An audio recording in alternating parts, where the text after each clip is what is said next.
What's up guys, it's Z here, welcome back to Yu-Gi-Oh! Deck of the Day. Today we're profiling Magikey, and this is not the typical Magikey deck that you will see, because you know that in this channel we just absolutely love playing around with Nekroz and ritual stuff in general, so obviously you would expect that we would combine them, and I think that the advantage you can get by combining decks like this is much more important than trying to play a deck pure, because I know a lot of people just had hard tunnel vision on trying to play a deck pure, and they never see as much success as they would see in trying to think outside of the box and combine stuff with other decks that already have synergy. So this is a deck that we've been messing around with a lot ever since Magikey were first announced back in the OCG way before they came out, but now the Dawn of Majesty is out, we finally built the deck in real life, and now we can actually try to see how exactly this gimmicky type of deck can do in a competitive environment. So I'm going to show you the deck profile, and we'll also show you a quick combo that you can do in the end, which is basically what you're trying to aim for in every single game. So before we begin with the video, if you enjoyed, give it a thumbs up, subscribe to the channel so you don't miss upcoming content, and now let's get to the deck profile. Now, as far as Magikey is concerned, if you want to play for Magikey like a big engine, you have to play vanillas and stuff, but we're just playing a very small engine because we're relying on the best cards Ritual has to offer. So first one is Magikey Mech Musket Battles Buster. So this is a main card of the deck because it's a tuner monster that you're going to be using for Needle Fiber, and you're going to be bringing back with Metal Marcher, so it gives you a lot of value on top of searching you a Magikey card when it's Ritual summoned. So it gives you a search for another monster that helps you go for game, and the second monster is Magikey Mech Mortar Gearglasser. So this card is basically a beater for the deck that you use to go for game during the following turn after you lock your opponent from completely playing the game, because we utilize a monster that's basically Azathoth, but much better than Azathoth when you actually are able to summon it. So yeah, this card just gives you another beater. It gains attack based on the attributes in the graveyard. It also has an effect that it makes it an interruption, but in this deck it's not easily playable because you cannot use two different attributes in order to ritual summon this when you're not playing the actual Magikey deck, because we're playing Drytrons, of course, so you're going to be using the Medionis to detach Drytrons from your Fafnir or decrease the attack, so you're not going to be able to use that effect. But still, if you're planning to play pure Magikey, this card is most likely the card you're going to be using as interruption. But in this deck, these two are more like an engine that work with each other. One searches the other is a beater, and the one that searches is basically a monster you're going to keep using over and over again so you can get more pluses. Now for the Nekroz part, this is also a very small engine, because you're going to see that the ratios are a little bit weird. And first of all, we have 2 copies of Brionac. Yes, Brionac is at 3, but when you're playing an engine that requires you a lot of cards in order to be able to function, Nekroz is an engine that you need to cut on, because all of those effects are once per turn. So when you have 2 copies of Brionac, yes, the second one can be ritual summoned, but that's not really the point of the deck. So you need to be able to minimize the engine so you can play more important cards in order to go for the combos, and you don't really need to see a Nekroz card in order to do the combo that I'm going to show you. These Nekroz cards are just here for insurance that give you stuff when you get hand trapped and you can't go for the full combo, or they give you more ways to tribute Benten, which is another cool thing that you can do, because sometimes your hands are not optimal and you don't have enough Drytrons to keep tributing Benten over and over again to get more searches. But with Nekroz Cycle, you have another way of tributing her, and because Benten's level 6 and Brionac is level 6, tributing a Benten for Brionac gives you a monster that is really good going second against extra deck decks, because you can just bounce monsters while also getting a search with Benten. So yeah, you don't really need to play 3, 2 is perfectly fine, and this engine just gives you a lot more gas when your opponent's trying to interrupt you. 2 copies of Unicorn. This has the other function when you're tributing Benten for Brionac, and when you're setting Arclight from the extra deck Kaleidoscope for Unicorn, it gives you another search. So they basically search they have the pretty much same function, but also Unicorn is a really good card to end on. Like I said, if your opponent hand traps you, that's where the Nekroz engine comes in, because you can just end on a Unicorn, and some decks, if they cannot deal with it, then they're going to have a really hard time, or even if they try to deal with it, then they have used a lot of resources, maybe going into something like a Boros or without an effect so they can get rid of it, and then they don't have resources to complete their combo, so you can come back and kill them during the next turn. And then this is why Unicorn is such an important card. And also being able to recycle your ritual spells or your Brionacs from the graveyard is also very important, because when you're playing such a small Nekroz engine, you're not likely going to banish the spells from the grave to search another one. Usually you can search both of them very easily during the early stages of the game. So Unicorn is a card that gets you back those cards, so it's a recyclability effect while also being able to go for a very good push going second if your opponent has established a board. If they don't know what Nekroz do, which a lot of people don't because the deck is like so old at this point, if they let Kaleidoscope go through, then they're just gonna get screwed because all their effects are negated. And 1 copy of Clausulas, just 1. You need to search it when you go for the ritual spell. You're going to be searching this with Brionac. There's no need to play more than 1. It's perfectly fine at 1. You're hardly ever gonna summon this from the graveyard with your cycle. You just want this to search your ritual spells. And the last ritual monster is 1 copy of Benten. Of course, if you're playing Drytrons or Nekroz, you should be playing this card. card because it just gives you so much value, so many searches. It's absolutely broken. For the Drytrons, play 3 copies of Alpha. Of course, it searches your monsters. 3 copies of Zeta, searching your ritual spells, and 1 copy of Gamma. Gamma is here because you usually send this with your Fafnir to go for another monster, because when you try to go for Needle Fiber in a deck like this and you want to summon Fafnir first, you need to summon a lot of monsters as quickly as possible, and Gamma gives you that option. But it's something that if you draw without another Drytron monster, it's kind of a brick because it doesn't offer anything if it's by itself, so this is why you only need to play 1. You can search it whenever you want with cards like Emergency or Nova, or send it with your Fafnir. It's very accessible, you don't need to play more than 1. The other ones are basically the 3 of us because they search on their own. This card just gives you a little bit more. 3 copies of Diviner of the Herald. This card just made all of those ritual decks go from tier 3, tier 2 kind of decks like to tier 1.5, tier 1, because when you're playing any type of ritual deck, not just Nekroz, not just Drytrons, if you're playing even Herald of Perfection, this card just gave all these decks so much value, being able to go for the best normal summon that pretty much, even Alistair is not even that good of a normal summon for an Invoked Child like compared to this card for a ritual deck, because it gives you a search, and no matter what kind of deck you're playing, you can either use her as a level 6 monster to go for Beatrice, or you can tribute her to get her second effect, which of course you cannot do that in a Drytron deck because the Drytrons lock you from special summoning anything that can be normal summoned, so you're not going to be ever able to use Diviner's second effect in this particular deck, but in other decks you can. And Diviner, if you can afford her for a ritual deck, it's just going to make your deck so much better, so I highly recommend playing 3 no matter what kind of ritual deck you play. So if you have a tight budget and you're trying to decide whether you should buy cards like Access Code or Diviner if you want to play a ritual deck, then you should definitely invest on Diviner, because Access Code is going to get reprinted soon. This card is not going to get reprinted soon, so yeah, we're going to see this card actually go up in value if decks like these keep rising. So yeah, I think this card is an absolutely great investment, and it's such a good card for all these decks. Sending Herald of the Arclight, becoming a level 6 for Beatrice, it does pretty much everything. 1 copy of Soul of Purity and Light. Now this is one of those cards that when you're messing around with stuff and you're searching for cards that can help your decks, this is one of those oldest cards that you can come up with, because it's basically a spirit monster, one of those like you banish from the grave and you special summon them, but you need to banish 2 monsters from the graveyard, 2 light monsters, to summon this, and it's a light fairy level 6 monster, so it's searchable with pretty much anything you want. With Benten, you can just go for it right away,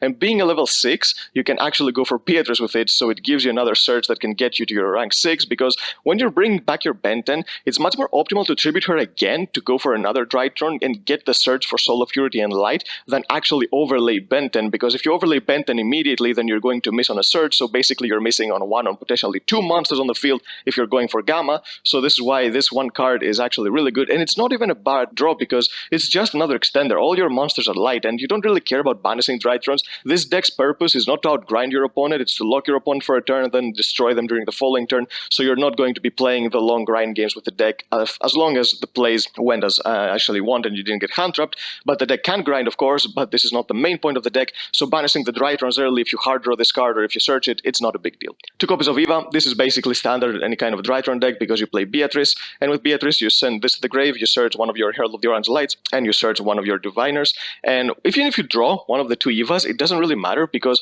you can just send the second one, search your Herald, and then with Herald's effect you send the second Eva from your hand to the grave, and then you search another Herald, so it's basically the same thing, but you get to send something else with the second effect of Beatrice, so it's basically a free plus for maybe a Drytron monster or something else, so yeah, that's perfectly fine. 2 copies of Herald of Orange Light. The reason you don't really want to max this out is because you are not hard committing in any fairy type of cards in this particular build, because if you could be playing Lancia and other stuff, you want to play more cards to discard with this card, but I feel like in the main deck you don't really need to play stuff like that anymore, so this is why Herald of Orange Light is not the best card if you hard draw, because most of the times you're not going to have something to discard for it, especially going second if you plan on using it as a hand trap to disrupt your opponent on turn 0, so this is why you just need to play 2, because you're going to be searching them with Eva, so yeah, you don't need more, and you need to make as much space as possible. And the only other hand trap I play is 3 copies of Gamma with a 1 copy of Driver, because there is only one hand trap that can absolutely destroy this combo of the deck, and you know, it's Droll and Lockbird, so if you get drolled on something like a Cyber Emergency or a Preparation of Rites or maybe a Brionac,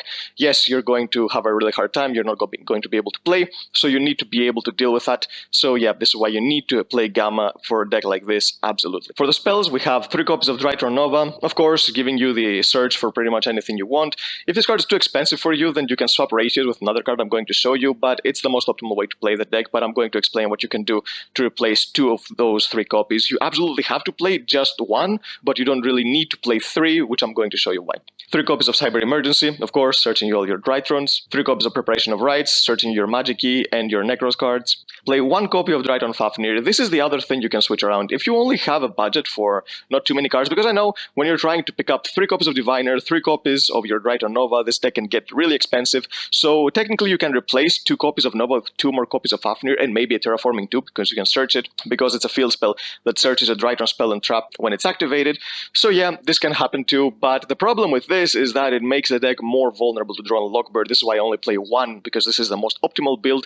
But of course, if you don't have the budget, it's perfectly fine if you play more copies of the field spell. Just be aware that you're making yourself more vulnerable to draw, but still, even if it means being able to play on a lower budget, I still think it's worth. And for the ritual spell, play 1 copy of Medionis Drytron. You would play 2 normally in a Drytron deck, but because of the Nekroz cards, it gives you more freedom. Even if this card gets DD Crowd or something, you still have stuff to do even without it, so you don't really need to play more than 1 because it can be a little bricky, so just 1 is perfectly fine. And for the Nekroz ritual spells, we play 1 copy of Kaleidoscope. Of course, you send your Herald of the Arclight to go for your Unicorn, and 1 copy of Cycle. If you're not playing a full Nekroz engine with cards like the Trishula or Shurit, Nekroz Mirror doesn't serve a purpose, so there's no reason to play it. Cycle is actually really good. Sometimes it's more useful than Kaleidoscope because it helps you get that search with Ben 10. For example, maybe your hand is really bad and you don't have a way to get to any of your Drytron monsters, which can happen sometimes. So when you tribute your Ben 10 for your Brionac and then you search your Diviner, you can summon your Diviner, then go into Arclight, search something else, and now Brionac and Diviner as a level 6 are both on the field, so you can go into Beatrice and use Beatrice to send one of your Drytrons to keep going, or send your Eva to search Disruption. So it has a lot of purposes, and I think that is really good, and especially going second, because Brionac is such a huge threat against extra deck decks, so your opponent is going to waste a negate on Cycle, so you can keep going with something else. For the extra deck, we have 2 copies of Herald of the Arclight. Of course, with Kaleidoscope and Diviner, you need to play at least 2, maybe you can fit in a third one, but I find that the deck already had enough space for so many cards, so I couldn't find space for a third one. I don't even play Endler Entity and TSS, which you should be playing, but this is a much more combo-oriented deck than any of the other Drytron decks you're going to see, so you need to play certain combo pieces in the extra deck. So I think fine has been perfectly... 2 is perfectly fine. 3 comes up sometimes, but not enough, so you can actually want to find space for a third one. 1 copy of Metal Marcher. You're going to be summoning your Magic Key back from the graveyard with this card, and this is why being a tuner is actually really important, because it gives you so many more options, because you're trying to go for a certain monster. We play 1 copy of Crystron Quandax. This card is the one you're going to be summoning with your Needle Fiber, so you can Accel Synchro during your opponent's turn to summon the monster, which is going to be completely the utter destruction of any deck that exists in the game. We play 1 copy of Samsara Dragon of Rebirth. The reason this card is here is because it's a Dark Dragon monster. You need to play a level 5 Dark Dragon Synchro monster in order to go for this combo, and this is the only one we could come up with. Maybe there's another one, but I'm not sure. 1 copy of Boreal Savage Dragon. Sometimes when you go for Gamma during your own turn, then if you can send a Link to the grave, which is not very difficult to do because all of those Drytron monsters are level 1, so going for a Link Oribo is very easy. So then you can link, so you can synchro into this to get more interruption if your plays don't go as planned. And the monster that you're going to be summoning most of the time if your plays go uninterrupted is Hot Red Dragon Archfiend King Calamity. This card is basically an Azathoth, but for any kind of effect, not just monster effects, and your opponent cannot even respond to this card's activation. So the moment your opponent lets Needle Fiber and Quandax resolve to go for the Accel Synchro during your opponent's turn, they're just done for. This card is going to not only kill any combo deck, but it's going to stop even decks like Sky Strikers from doing stuff, because if they don't have the Widow Anchor to stop the Quandax or the Needle Fiber, they won't even be able to activate spells. Well, Azathoth had a weakness against those types of decks because they were able to just activate spell cards and do their thing. This card just absolutely stops everything, and it requires 2 tuners and 1 non-tuner Dark Dragon Synchro monster. This is why Samsara Dragon of Rebirth is here, and you're going to be using your Metal Marcher and your Quandax for the 2 tuner monsters, so this card is absolutely insane, and it has 4k attack, so it's not even difficult to go for game during the following turn because it's very easy to get a lot of bodies on the field. For the Xyz monsters, we play 2 copies of Mubeta Fafnir. If you want, you can replace one of those 2 Mubetas for a 3rd Herald of the Arclight or Ender the NTSS. This is very optimal, but still we found that we just summon this card too often, so not even to send from the deck to the grave, but to just have another beater on the field and also be able to use Medionis Drytron's effect to be able to detach materials from this card to summon ritual monsters. Yeah, this card just comes up a lot, not just for combos, but for the grind game as well. 1 copy of Beatrice. Of course, you have to play Beatrice if you're playing Drytron. She's very easy to summon, sending your Evas, getting your searches for your Heralds. Really good card. And for the Link monsters, we have 1 Link Oribo, because when you're activating your Nova, you're getting a Drytron on the field, but in order to be able to use them, you have to either get them from the hand or the graveyard, so you need to link them away and then get it back, so that's why you need to play Link Oribo. 1 copy of Needle Fiber. Needle Fiber is essential for the combos, getting you your Gamma from the deck to go for another Synchro monster, and also getting you your Quandax to Accel Synchro during your opponent's turn. Pretty good. 1 copy of Masquerena. This deck just can't deal deal with stuff like Dragoon sometimes, especially if it's during the late game. So this is why sometimes going for a Mask Arena for the notorious monster that deals with Dragoon is actually important for decks like this, because if Dragoon has 4k attack, the only way to deal with it is either getting your Unicorn on the field, but that's going to get negated, so then you have to summon your King Calamity somehow, and then basically pray that you're not going to get interrupted with something else and then just crash it. So yeah, it's not very optimal. We also play one copy of Appaloosa. You can get Appaloosa very easily with this deck. You spam a lot. You spam even more than a normal Drytron deck, because you have cards like Needle Fiber and all those cards that get you more monsters. So yeah, it's very easy. And of course, the card that deals with Dragoon is Underworld Goddess of the Closed World, because when your opponent negates the Kaleidoscope, and because they know that if they don't, then Dragoon is going to be useless, then you can just start spamming monsters with Drytrons and then go for this card and just link away their Dragoon, and then you're perfectly fine to keep going. And this is not a bad card overall, because even if you don't get rid of Dragoons, this card is very difficult to deal with against certain decks, so it's very easy to summon, and it's a good card overall. So now guys, we're going to show you a quick combo that you can do with a deck with only 2 Drytrons, by having Alpha and Zeta, that you can do with a full combo. There are so many other ways to do this combo. It's not like you absolutely have those 2 cards. With certain cards that certain hands you can do with other cards, but this is the most simple combo you can do.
You can see, guys, it's very easy to go for Calamity, and when you do that, your opponent cannot do anything. The only thing that this combo loses to is decks like Subterror, Altergeist, where just set 5 cards and they play during your turn, but those decks, they're not as popular as they used to be now, so this deck just has so many tools to do with the current metagame, and I think that it just makes Nekroz and Drytron a little bit more spicy and a little bit more fun, because I've just gotten bored of all those Herald of Ultimateness types of decks, so we wanted to do something different. So yep, that's the deck, guys. If you enjoyed it, give it a thumbs up, subscribe to the channel so you don't miss our upcoming content, and we'll see you next time.